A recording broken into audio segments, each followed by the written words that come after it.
হে প্রভু, আর কতদিন অপেক্ষা করব? আর কতদিন এই কষ্ট সহ্য করব? প্রতিদিন চেষ্টা করছি, তবু এ জীবন যেন একই জায়গায় আটকে আছে।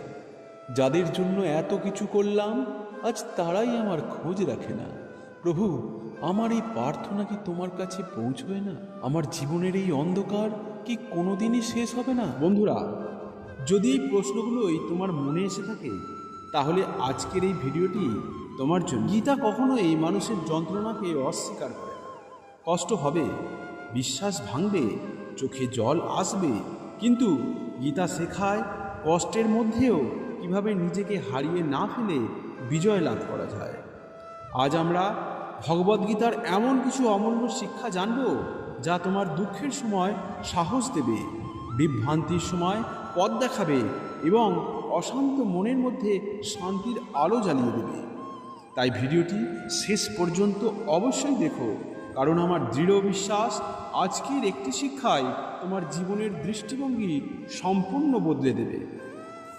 বন্ধুরা, জীবনে এমন অনেক সময় আসে যখন মনে হয় চারপাশে কেউ নেই। যাদের জন্য এত কিছু করেছিলে তারা দূরে সরে গেছে। নিজের মানুষেরাও হয়তো তোমার কষ্টটা বুঝতে পারছে না। সেই সময় মানুষ ভাবে আমি একা, কিন্তু গীতা বলে তুমি একা নও। যখন সবাই তোমার হাত ছেড়ে দেয়, তখনও পরমাত্মা তোমার হৃদয়ের মধ্যেই অবস্থান করেন। হয়তো তুমি তাকে দেখতে পাচ্ছ না, কিন্তু তিনি তোমার প্রতিটি কান্না, প্রতিটি সংগ্রাম, প্রতিটি প্রার্থনা শুনছেন। তাই তো গীতার 18তম অধ্যায় 61তম শ্লোকে বলছেন, ঈশ্বর সর্বভূতানাং হৃদ্দেশে অর্জুন তিষ্ঠতি। অর্থাৎ, হে অর্জুন, পরমেশ্বর সকল জীবের হৃদয়ে অবস্থান করেন। তাই আজ যদি তুমি নিজেকে একা ভাবো, মনে রেখো সারা পৃথিবী তোমার বিরুদ্ধে গেলেও ভগবান তোমার সাথে আছেন। ঈশ্বর কখনো তোমার অমঙ্গল চান না। অনেক মানুষ আজও 5 বছর আগের অপমান নিয়ে কষ্ট পায়। কেউ পুরনো সম্পর্কের স্মৃতিকে আটকে থাকে, কেউ পুরনো ব্যর্থতাকে আঁকড়ে ধরে নিজের বর্তমানকে নষ্ট করে। কিন্তু একটি প্রশ্ন করো নিজেকে, অতীতকে তুমি কি কোনোদিন বদলাতে পারবে? না। তাহলে কেন এমন কিছুর জন্য নিজের আজকে নষ্ট করবে, যা আর কখনো ফিরবে না? তাই গীতার 2য় অধ্যায় 47তম শ্লোকে বলছেন, কর্মেণ্যবাধিকারস্তে মা ফলেষু কদাচন।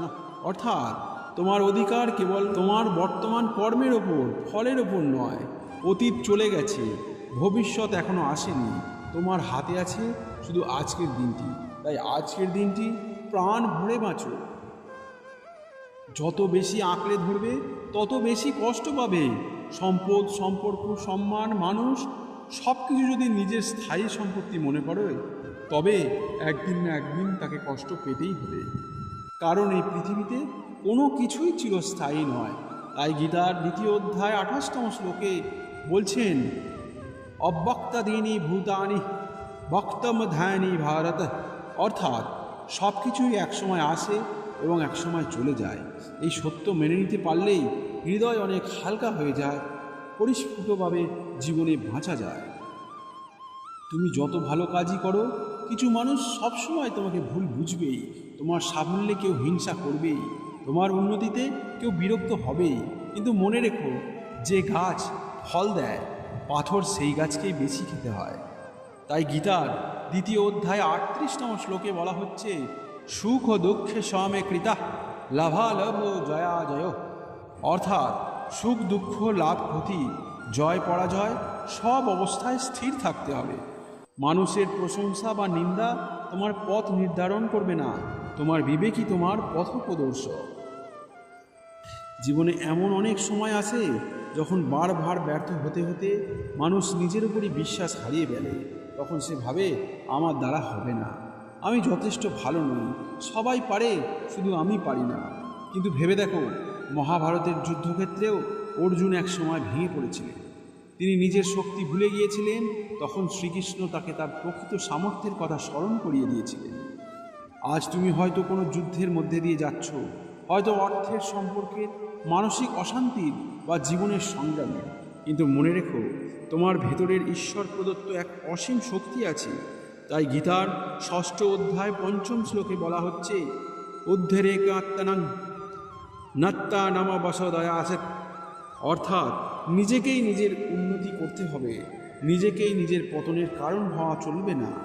যেদিন তুমি নিজের ওপর আবার বিশ্বাস করতে শুরু করবে, সেদিন থেকেই তোমার জীবনের পরিবর্তন শুরু হবে। আমাদের অধিকাংশ দুশ্চিন্তার কারণ কাজ নয়, ফলাফল। পরীক্ষা দেওয়ার আগে ভয়, ব্যবসা শুরু করার আগে ব্যবসা ভেঙে যাওয়ার ভয়, নতুন কিছু করার আগে সবই ভবিষ্যতের ফল নিয়ে উদ্বেগ প্রকাশ করি। কিন্তু ভবিষ্যৎ তো এখন আসেনি। যে কৃষক বীজ বপনের পর প্রতিদিন মাটি খুলে দেখে বীজ অঙ্কুরিত হলো কি না, সে কখনো ফসল পাবে না। তার কাজ বীজ বপন করা, ফল দেয়া প্রকৃতির কাজ। তাই গীতার 2য় অধ্যায় 47তম শ্লোকে বলা হচ্ছে, কর্মেণ্য বাধিকারস্তে মা ফলেষু কদাচন। অর্থাৎ তোমার অধিকার কর্মে, ফলের ওপর নয়। সুতরাং সর্বোচ্চ চেষ্টা করো, বাকিটা ভগবান কৃষ্ণের হাতে ছেড়ে দাও। কেউ তোমাকে কষ্ট দিয়েছে, বিশ্বাস ভেঙেছে, অপমান করেছে, কিন্তু হয়তো ভাবছো তাকে ঘৃণা করলেই শান্তি পাবে। কিন্তু সত্য হলো, রাগ নিয়ে ঘুমলে কষ্টটা তার হয় না, তোমারই হয়। ক্ষমা মানে ভুলকে সমর্থন করা নয়, ক্ষমা মানে নিজের হৃদয়কে মুক্ত করা। তাই গীতার 12তম অধ্যায় 13তম শ্লোকে বলা হচ্ছে, অদেষ্টা সর্বভূতেনাং মৈত্রা করুণ এবচ। অর্থাৎ যে কারোর প্রতি বিদ্বেষ পোষণ করে না এবং সবার প্রতি দয়া ও মৈত্রী ভাব রাখে, সে ভগবানের অত্যন্ত প্রিয়। ক্ষমা করতে পারা মানুষের হৃদয়কে অনেক বড় করে দেয়। যখন মানুষ ভাবে সব আমি করেছি, তখন তার পতন শুরু হয়। আজ যে সাফল্য আছে, কাল তা নাও থাকতে পারে। জীবন আমাদের শেখায় সময়ের চাকা সবার জন্যই ঘোরে। তাই সাফল্যে বিনয়ী হওয়া উচিত, কারণ বিনয়ী মানুষকে ঈশ্বরের কাছাকাছি নিয়ে যায়। তাই গীতার 13তম অধ্যায় 8তম শ্লোকে বলা হচ্ছে, অমানিত্যম দম্ভিতম। অর্থাৎ অহংকারহীনতা ও বিনয় জ্ঞানের লক্ষণ। যে মাথা নত করতে জানে, ঈশ্বর তার হাত ধরেন, তার সাথে থাকেন। আজকের পৃথিবীতে মানুষ নিজের জীবন কম দেখে, অন্যের জীবন বেশি দেখে। অমুক কত সফল, তমুক কত ধনী, কার কত জীবন সুন্দর, এই তুলনায় অধিকাংশ অশান্তির কারণ হয়ে দাঁড়ায়। কিন্তু তুমি জানো না, যার জীবনকে তুমি ঈর্ষা করছো, তার হৃদয়ে কত কষ্ট লুকিয়ে আছে। প্রত্যেক মানুষের পথ আলাদা, তাই আমাদের এইভাবে বিবেচনা করা উচিত। এই নিয়ে গীতার 3য় অধ্যায় 35তম শ্লোকে বলা হচ্ছে, শ্রেয়ান স্বধর্ম বিগুণা পরধর্মাৎ স্বধানুষ্ঠিত। অর্থাৎ অন্যের পথ নিখুঁতভাবে অনুসরণ করার চেয়ে নিজের পথ অসম্পূর্ণভাবে অনুসরণ করাও শ্রেয়। তুমি অন্য কারোর মতো হওয়ার জন্য জন্মাওনি, তুমি জন্মেছ তোমার নিজের সেরা রূপে পরিণত হওয়ার জন্য। কষ্ট তোমাকে ভাঙতে নয়, গড়তে আসে। জীবনে যখন ঝড় আসে, তখন মনে হয় সব শেষ হয়ে গেছে। কিন্তু ভেবে দেখো, আগুনে না পোড়ালে সোনা খাঁটি হয় না। সংগ্রাম ছাড়া শক্তি আসে না। আজ যে কষ্ট তোমাকে কাঁদাচ্ছে, হয়তো আগামী দিনে সেই অভিজ্ঞতাই তোমাকে অন্যদের থেকে অনেক বেশি পরিণত ও শক্তিশালী করে তুলবে। তাই গীতার 2য় অধ্যায় 14তম শ্লোকে বলা হচ্ছে, মাত্রা স্পর্শাস্তু কৌন্তেয় শীতোষ্ণ সুখ ও দুঃখদা। অর্থাৎ সুখ দুঃখ লাভ ক্ষতি সবই সাময়িক, এগুলোকে ধৈর্যের সঙ্গে সহ্য করো। কষ্ট স্থায়ী নয়, সুখও স্থায়ী নয়, কিন্তু কষ্ট থেকে পাওয়া শিক্ষা সারা জীবন থাকে। মানুষের জীবনের সবচেয়ে বড় ক্লান্তি হলো সব কিছু একা বহন করার চেষ্টা। সব সমস্যা নিজে সমাধান করতে হবে, সব দায়িত্ব নিজে সামলাতে হবে। এই চিন্তাই মানুষকে ভিতর থেকে ভেঙে দেয়। কিন্তু একসময় আমাদের বুঝতে হয়, কিছু বোঝা ঈশ্বরের হাতে ছেড়ে দিতে হয়। তাই তো গীতার 18তম অধ্যায় 66তম শ্লোকে বলা হচ্ছে, সর্বধর্মান পরিত্যাজ্য মাম একাং শরণং ব্রজ। অর্থাৎ সব কিছু ছেড়ে একমাত্র আমার শরণাগত হও, আমি তোমাকে সব পাপ ও ভয় থেকে মুক্ত করব। এই শ্লোকটি গীতার সার। যখন তুমি আন্তরিকভাবে বলবে, হে কৃষ্ণ, আমি চেষ্টা করব, কিন্তু ফল তোমার হাতে, তখন হৃদয়ের মধ্যেও অনেক অশান্তি থেকে নিজেকে দূরে হয়ে যাবে। বন্ধুরা, আজ আমরা শিখলাম, তুমি কখনো একা নও। যা হচ্ছে সবসময় তা শাস্তি নয়। অতীতকে ছেড়ে বর্তমানকে গ্রহণ করতে হবে, মোহ কমাতে হবে, সমালোচনাকে ভয় করা যাবে না। নিজের শক্তির ওপর বিশ্বাস রাখতে হবে, কর্ম করতে হবে, ফলের চিন্তা নয়।